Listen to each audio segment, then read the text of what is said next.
Thanks, Angie. I don't know that I want to follow either Audrey or Sally Crosby, um, but I'll do my best here. I'm excited to be on with you guys tonight. I'm seeing lots of familiar faces and names, but I think a lot of you have already kind of heard my story, and so I'm just gonna skip that and go right to the meat of what I want to talk to you about tonight. And that is vision. But I'm not going to just talk about vision. I can't do any call without having a little bit of talk about action. So I'm going to talk about action too, but I'm going to start out with some vision. And I had made some notes this morning about what I wanted to say.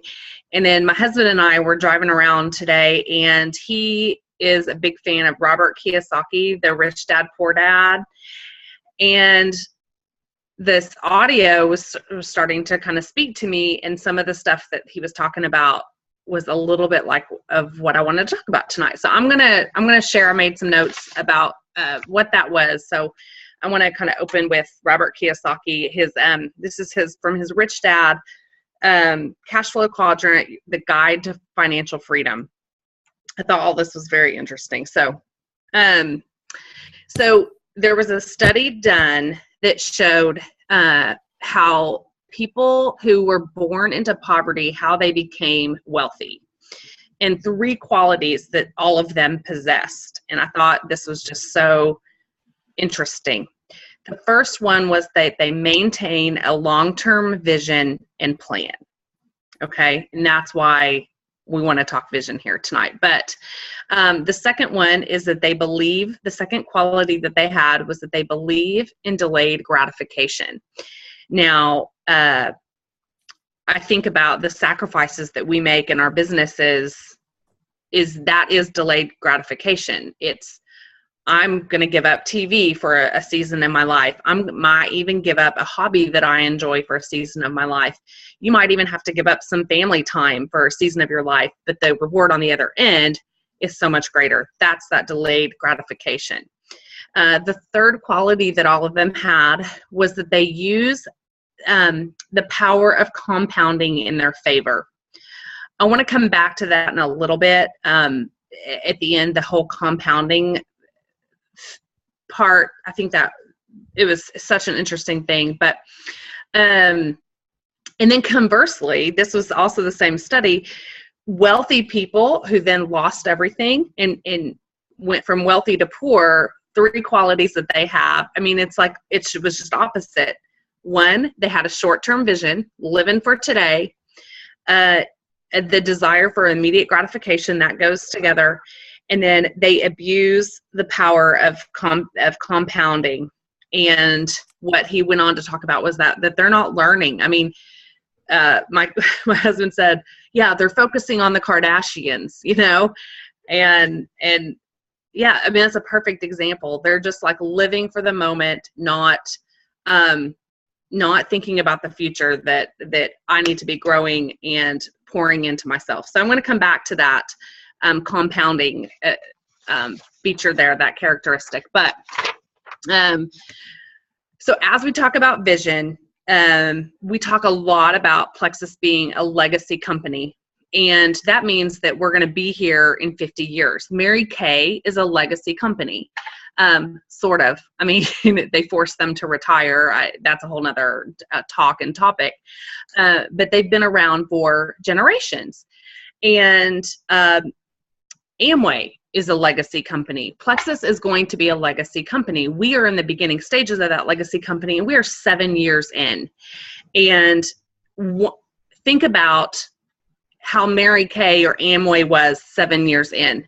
Number one, they had a ton of rough things that they were going. They didn't have it all figured out, and we've had some of those struggles as well. But on the flip side, imagine being a part of the founding distributors for a company like that that's going to be around in 50 years. One of the things that I think it was in Kona that Tarl said is, we want you all to say, your grandkids to say, my grandma, my grandpa was there building that company. all those years ago. And so somebody will build this company. I mean, and it's us. I mean, if it's not going to be you, who then?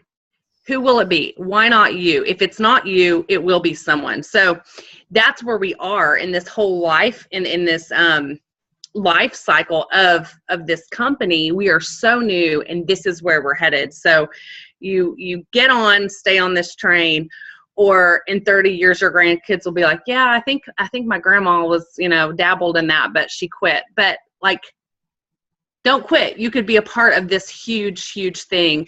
And that's where we're headed. So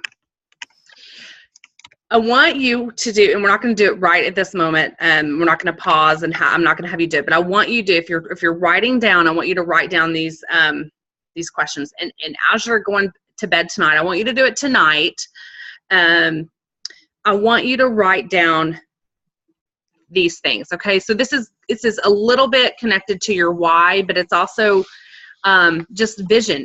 You have to know where you're going so you can know how to get there. And okay, so there's people on the call right now that I know you're already making $1,000 a month. Okay. You're already making $500 a month. You're already beyond that, but I want you to still write down, what would you do, even if you're already past this point? What would you do, or what did you do with $500 extra a month? Okay, so start with 500 and write that down. And then I want you to write down what you would do, or what you did do with $1,000 a month, how that blessed your family, or what you would do with that money. Then go up to $5,000 a month. And then do it again for $10,000 a month. What does your life look like? What does your freedom look like? $10,000 a month, extra a month. 30,000. What does that freedom look like? I want you to go all the way up to 30,000. And if you want to go beyond 30,000, because I stopped at 30,000 because that's about the average for a diamond. But I can promise you that this business can get you beyond $30,000 a month. So you go as far as you want, but I want you to go to at least 30,000, okay? Extra a month. And I want you to really examine what you would do with that money. Who would you help? Who would you give to? What causes would you make a difference in? What are your passions? What would you do with that money? What would wake you up? What gets you out of the bed? What gets you excited? What moves you to emotion? And with what you would do, I want you to then Google, and you don't have to do this part tonight, but I want you to at least journal some of this out tonight. And then I want you to Google some images. So if you're already making $1,500 a month, then I want you to Google some images that represent what you did with $500 a month, what you did with $1,000 a month, or what you're going to do. And the reason why I want you to even go back and do that is because it's also, I think, important to know where we've been so we can be grateful for that. And like you guys, I was so incredibly grateful for $1,000 a month so I could quit my job and be a stay-at-home mama. And I have to remember that. And that was my why. And if that was just what this was, I'd still be happy with that. So I want you to do that piece so you can still reflect and be grateful for where you've come from and what Plexus has already done for your life. Okay. And then I want you to make this graphic or if you need to make it an actual board, but I want you to see it every day. I want you to have it somewhere where you can see it every day so you know where you're going. And this is very connected to your why, but I want you to see at different levels where you're going. Okay.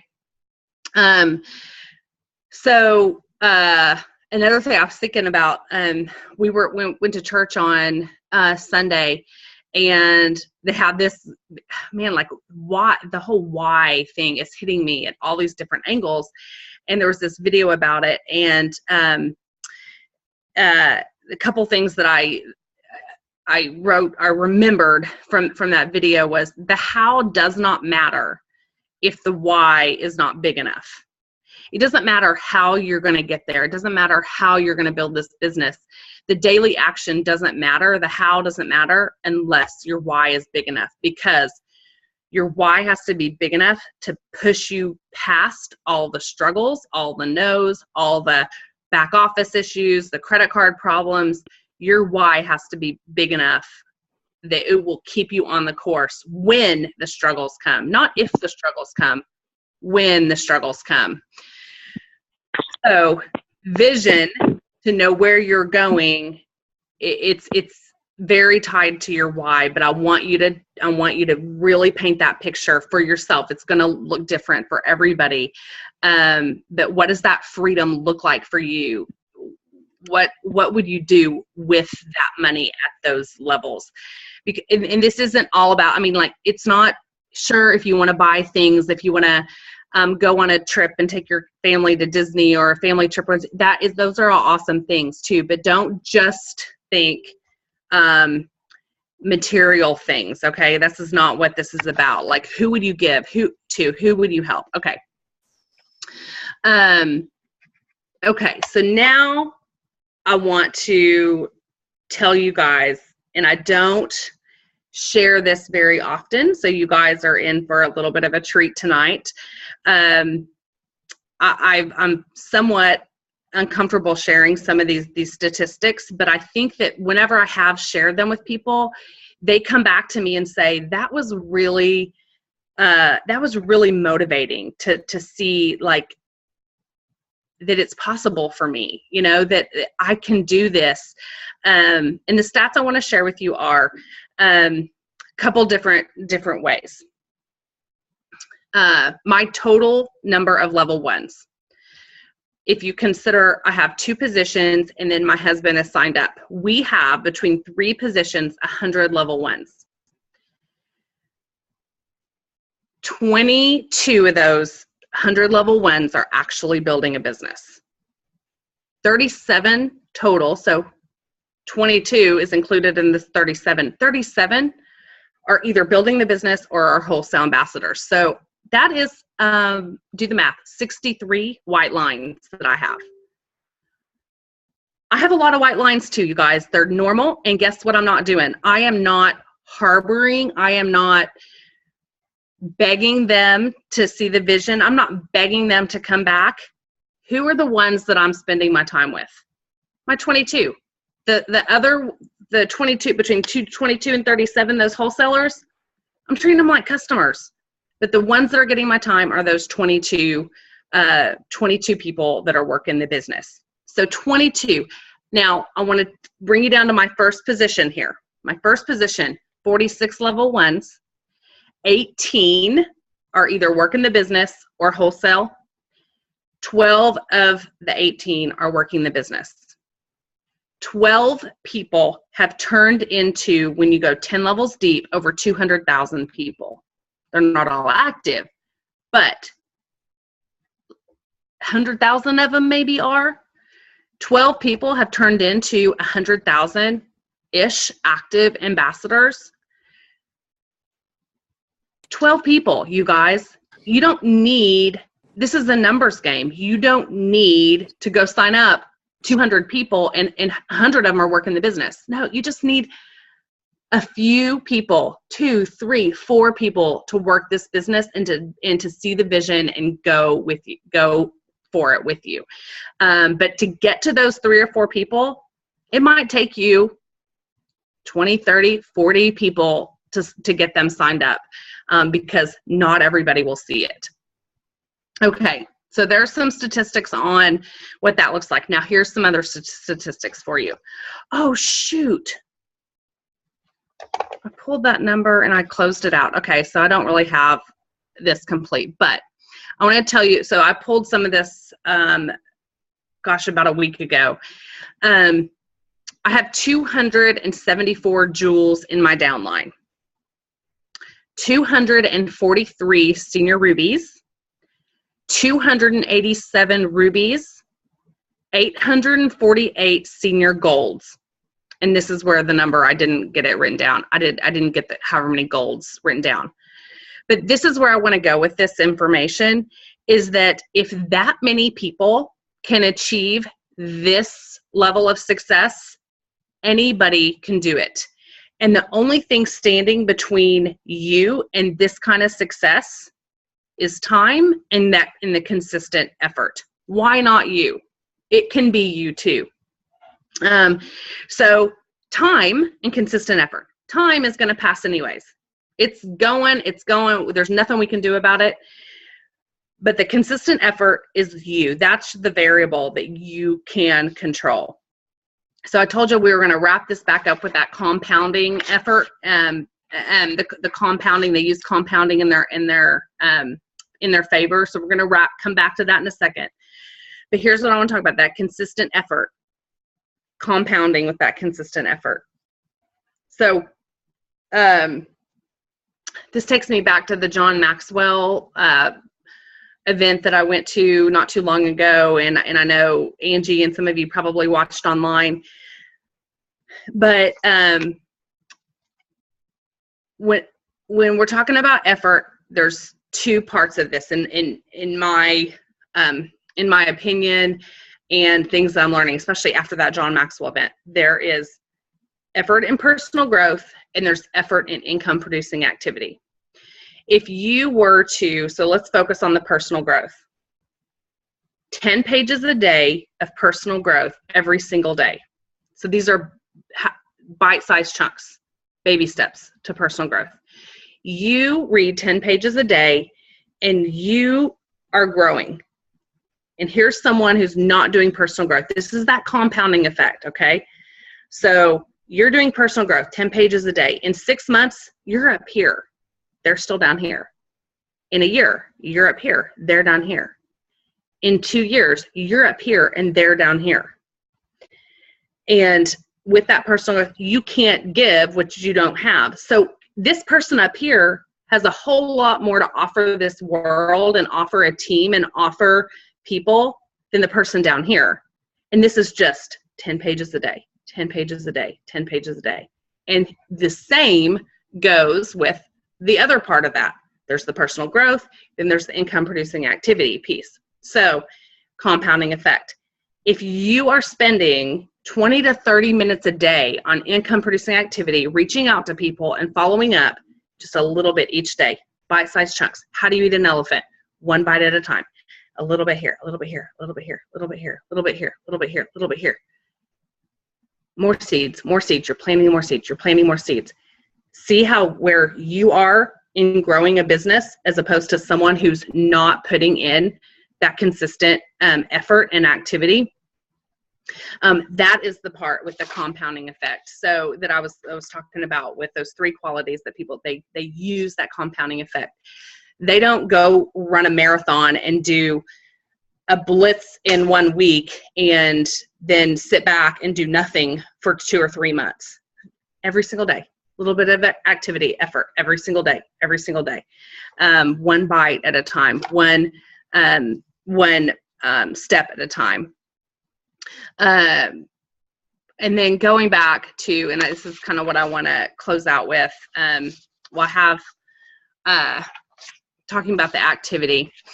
Robert Kiyosaki was also talking about action and fear. And I think Sally Crosby, I don't know if she's on tonight, but she talked about fear on one of the last calls. But Robert Kiyosaki said this, and it really was like, gosh, this is all what I want to talk about tonight.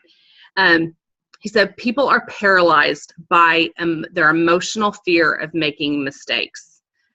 I would also add into this business, people are paralyzed by the emotional fear of rejection and what people think. But without the action, you feel the fear and do it anyways. That's what courage really is. And when you take action, you might make some mistakes. You might fail. You might get a no. You will. There will be times you'll fall down. But when you take that action and you make a mistake, at least you're learning and you're still growing. And again, there's that compounding effect. It's okay. You felt the fear, you did the action, you felt it anyways, you made the mistake, and you learned something from it. How much more growth is that from someone who's not even afraid to try and not putting in that action? it's all still growth towards where you want to go. Remember what you're writing down for the, what would I do with $1,000 a month, $5,000 a month, $10,000 a month, $30,000 a month? All of that vision, you've got to know where you're going and then have a plan to get there. There is no reason if I have 274 jewels in my downline who have gotten to be a jewel in less than 4 years, any of you can also do that. And it's the time and the consistent effort that you will put in. I also wrote down this quote that I love. It's Robert Louis Stevenson. He's a writer and a poet. And this is what I'm going to leave you with. Don't judge each day by the harvest you reap, but by the seeds you plant. That is how I want you to look at a successful day. How many seeds did I plant today? Not how many jewels do I have on my team, or what does my paycheck look at? How many points do I have? How many seeds did you plant in a day? That is what I want you to measure your daily success on. So there you go. I was going to say one more thing, but it's just me talking in circles. So thank you, Jen. I appreciate it. I think I will do what I've done for the other two girls. I think I actually only did it once. I forgot. But I'm going to make a little note for everybody on our Bootcamp page. If they have questions for you, they can put them there. And then that way, whenever you have a moment, you can respond. Would that be all right? Sure. Okay. We try to keep these calls short, 30 minutes. Since our Bootcamp, we only want them to have to worry about, at least on our end, 10 to 15 minutes a day. And so this is a little extra. So I want to be very respectful of time. But thank you so much for coming on the call and sharing. I know this is a hard time with babies and getting to bed and all that kind of stuff. So I really, really appreciate it. I thank all you guys for getting on. I see Jamie Robinson on there. Jamie Robinson, Jamie Witt, there you are. She's Jamie probably went to college with us, so I'm like, Jamie! I'm so glad she's on. She's such a sweet friend. Well, it's good to see you guys. Thank you so much for having me. Thanks, Jen. I'll look in your little group to see if y'all have any questions. Thank you, Jen. I appreciate it. I'm going to stop recording. Burp, burp.